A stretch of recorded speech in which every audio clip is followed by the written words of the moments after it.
Good evening. Welcome to Tuesday Night Live on Wednesday. Welcome to Making Dreams Real, CBA New Directions. We're glad to have you tonight to be with us. We're going to be talking about several different wonderful things tonight. So we ask you to tune in.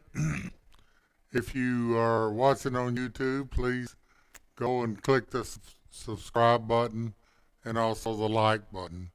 And we'd love to have any comments on Facebook or YouTube, whichever one you would prefer, and talk to us a little bit.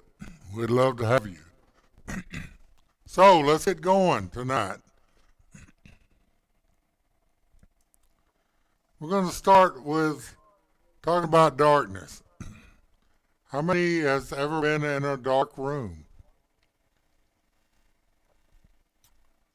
So, we know that darkness, no matter how long you stay in a dark room or in a dark place in your life, how many here have ever been in a dark place in your life?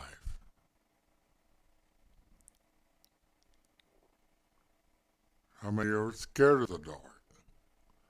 So the dark place you were in, what was it? Was it a death in the family? Excuse me. Was it a death in the family? Was it some kind of trauma you had? A horrendous car wreck? Was it being in combat and seeing some horrible things go on and some happened to yourself, trauma? Trauma happened to your friends? So was it that kind of trauma?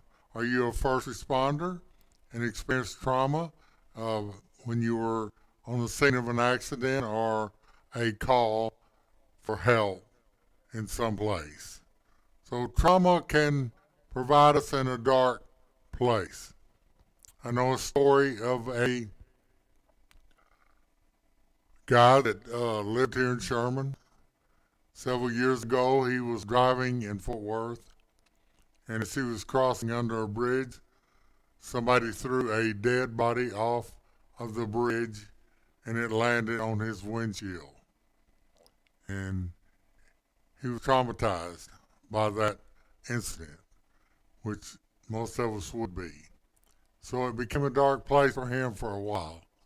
Other people have had other issues that happened to them in darkness. But we know that you can have a candle and darkness can come up. Darkness cannot stop the light. But the light can stop the darkness. Whether if it's a dark night and you light a candle, have a flashlight, turn a light on in a room, whatever, the darkness will have to flee that light that is manifested in that position. So, darkness cannot overcome light, but light can overcome darkness. So you can see how that can happen in your life. Some people, when darkness happens to them, whatever it may be, if they've been sexually abused, whatever in the previous things I talked about a while ago, whatever it might have been, those things are darkness. But darkness cannot overcome the light. So your life is worth more than anything. We cannot change the past. I don't know what your past is, whether it's good, bad, or ugly, but you cannot change the past. So you do not want to let the past control your present. We don't know what the future is going to bring. It can bring wonderful things. Things can happen to us in the future that we didn't anticipate, that would cause traumas we talked about a while ago, or wonderful things that can happen to us in the future. But we don't know the future. We do know the past. Can't do anything about the past. So, we live in the present. What are you doing about right now? Let's look at a different situation. What do you have to get up for in the morning?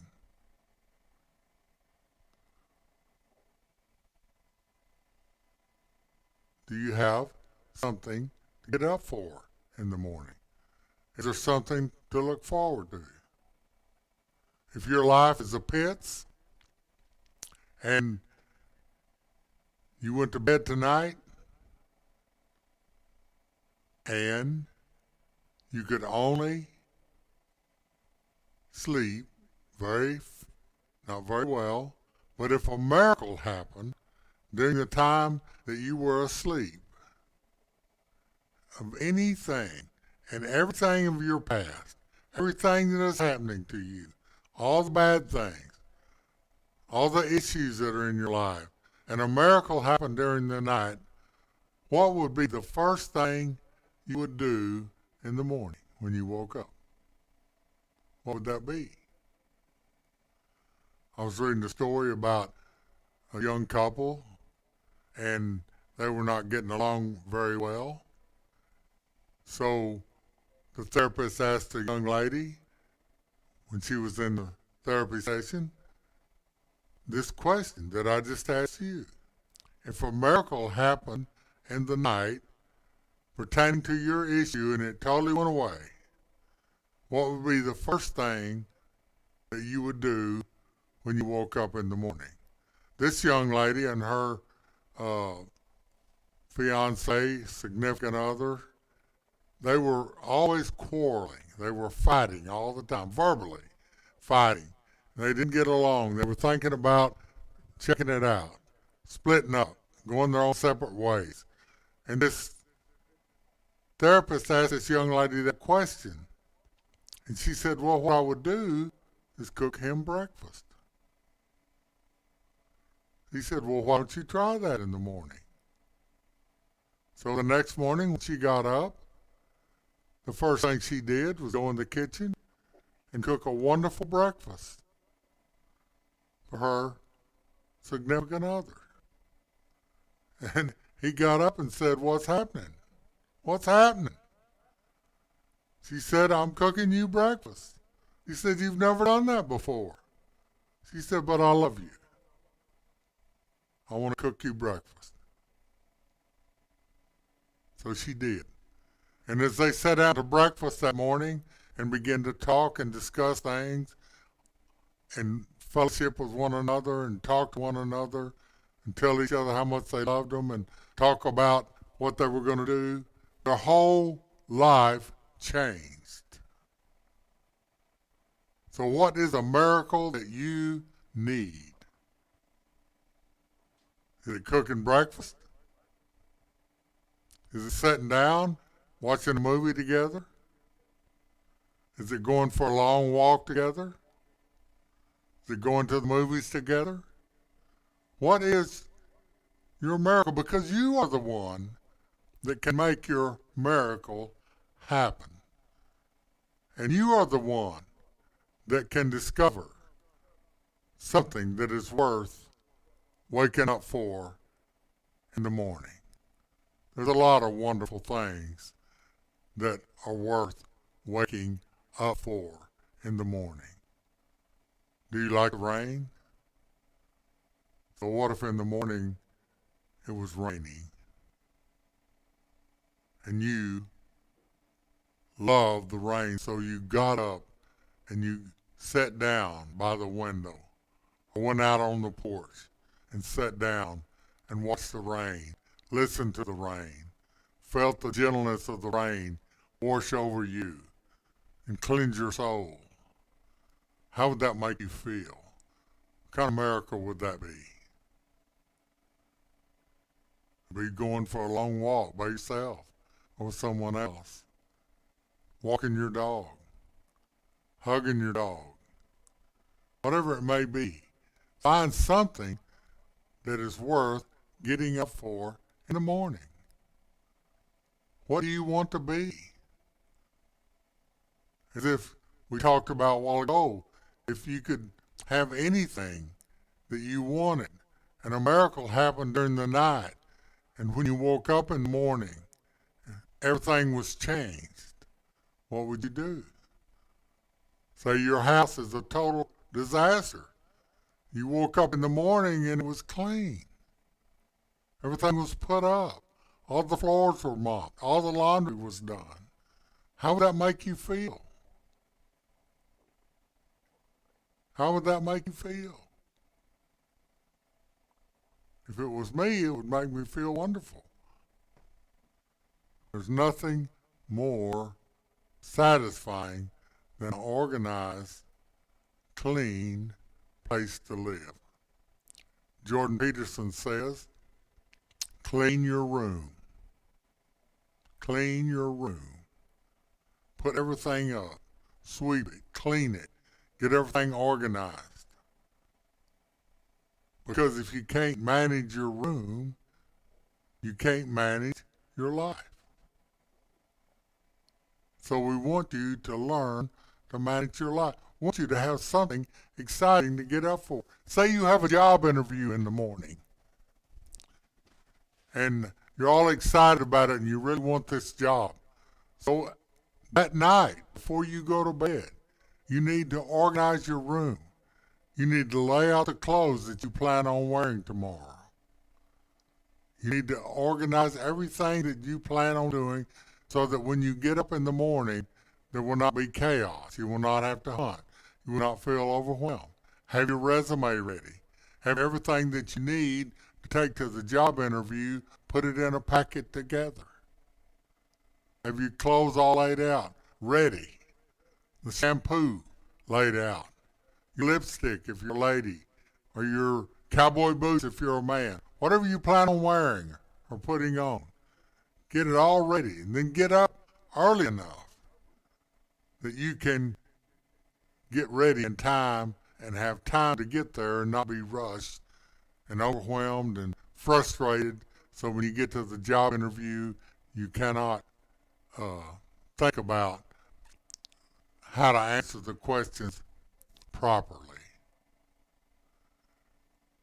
Think about also, if you're going for a job interview, think about the question is always, they ask you, what are your strong points? I always hated that question, but that's not near as bad as the one that is, what are your weak points? That's really tough to put yourself down, isn't it? But you're really not putting yourself down. Are you a good writer? Are you a good whatever that job requires? I went to a job interview several years ago, and as I sat down across from the guy that was going to interview me for the job, he handed me a pen and a legal pad. And he said, I want you to go in that next room.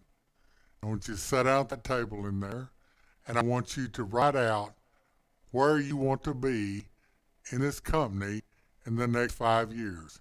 I want you to give me an overview of year 1, year 2, all the way to year 5. How you going to proceed? What are you going to do to make yourself successful in this company and also make the company successful? So I went in and I think I wrote 4 or 5 pages of what I would do, and I am a horrible speller. I can even hardly spell cat. So I went back and I sat down and he said, are you finished? And I said, yes, sir, I am. So I give him a legal pad and he's sitting there reading it. And he says, you're the worst speller I've ever seen in my life. But I love your story. I love your strategy. I love what you're saying. So he said, I am not hiring somebody to be a English major that can spell well and write perfectly. He said he was hiring somebody for a construction manager. He said, but you have all the experience I need, and so I love your resume. I love what you've written, and I'm going to offer you the job. That's quite incredible. So I was ready for him. I was ready for my strong points. I was ready for my weak points. So I didn't have to stress out when they asked me those questions. I knew what I was going to say. Understood myself. So you need to pre-plan. Sit down the night before as you clean your room. Sit down and think about what you're going to say, how you're going to approach different questions that might be asked of you, and practice your interview and talk it out loud. Do that. Okay? So, what are you getting up for in the morning? Yay! I'm getting up for a new life, a new way. I'm getting up to a new way of my life, and my life in the morning is going to be totally wonderful. I can tell you something else. Wherever you go to work, if when you go to work in the morning and you go in, and I don't know, every place has a different protocol, and so sometimes you have locker rooms that you go to. Sometimes everybody gets together before work and drinks coffee. Some people, probably like me, just barely made it to work on time because I like to sleep as late as I could. So, whatever it may be that you do, if you go to work with a great attitude, then they're going to look at you and you make a difference in the attitude of everybody and elevate them if you have a great attitude. I'll tell you this one story that we can end this session with tonight because we're running out of time. There's this restaurant. And in this restaurant, the guy that owned it had a cook that was alcoholic. He was always grumpy. He was always mad. He didn't want to come to work. He had two wait people that worked there. One of them was a great wait person. She was the best around. She could interact with all the people that come there to eat. She could do all that, and everybody loved her. But the other girl was not as good, and I'll say girl if that's okay, was not as good a waitress or wait person as the other one that worked there. But this person could keep the cantankerous cash register working, keep it working all the time. She could keep the cook on track, that he could get all the food out on time, and she could get him to be in a good humor, okay? And she could do all that. So it come a point that he had to lay one of the wait people off. So who do you think he kept? He kept the person that could manage the cook, that could wait on people, that could keep the cash register going, keep all the patrons seated properly, and he kept her. Even though she was not the best wait person, she was the best overall person, and she kept the attitude, she kept everything flowing in the restaurant. So your attitude matters. Always be happy. Always be wonderful. You ask me how I am, no matter how I feel inside, I will tell you I am wonderful. I had a guy at Kaiser Aluminum tell me one time, he was always asking me how I was. I would tell him I was wonderful. He was a plant engineer, and I did work for him from the outside as a contractor. And one day he told me, I'm sick of hearing you're wonderful. He said, I never want to hear you say that again. He said, you can't be wonderful. Life is not wonderful. This plant's not wonderful. My life's not wonderful. So he said, stop telling me you're wonderful. Of course, I did not. Be positive. Be happy.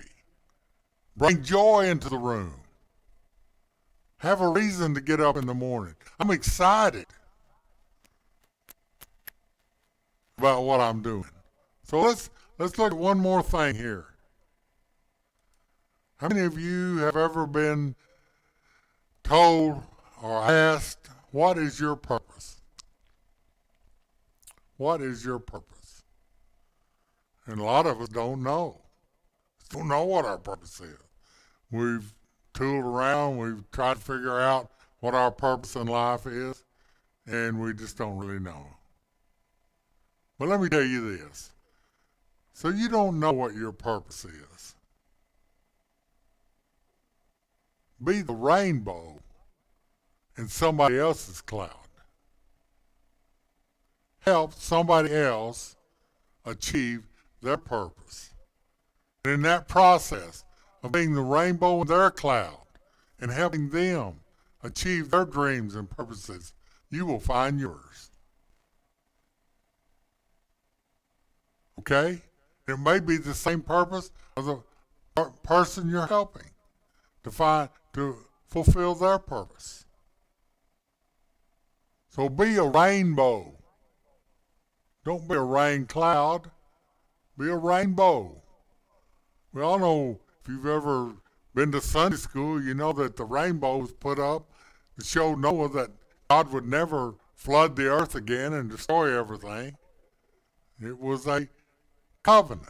It was a contract that God made with us. That as long as everything happens, there will be a summer, a winter, a spring, a fall. There will be morning, there will be night. There will be rain. There will be sunshine. Okay? So be a rainbow. Don't be a stick in the mud.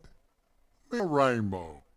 Go around with joyous and joy in your heart and make other people's lives better. And that will give you a reason to get up in the morning, because we need you. God needs you. God didn't need Adam and Eve, really. It didn't seem like, did it? But he made a garden, and he had to have somebody take care of it, right? So God needed Adam and Eve. He needs you. God's not going to come down here and do everything himself. That's what he made us for, take care of things for him. So, that's the reason you get up in the morning, because God needs you, I need you. Your children need you. Your friends need you.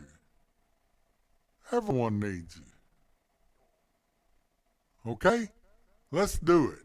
So it's time to go again. So sorry about that. I'll tell you what. I'll be back next Wednesday night, 6 o'clock. Join me. God bless you.